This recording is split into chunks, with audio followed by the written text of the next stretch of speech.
Schedule po na kanyang injection ngayon ng Salpi. Hi, good afternoon. Hi ka sa kanila. Hi.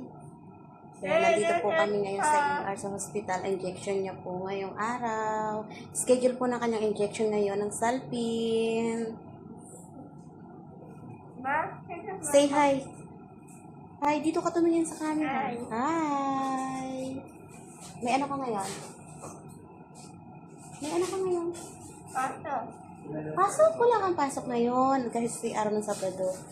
Ano nga ngayon? Schedule ng iyong? Injection. Si Angga po ay clip palit, late development, at may congenital heart disease. Thank you for watching. See you for the next video. Bye. Don't forget to follow, mag-like, and share. Thank you. Bye-bye.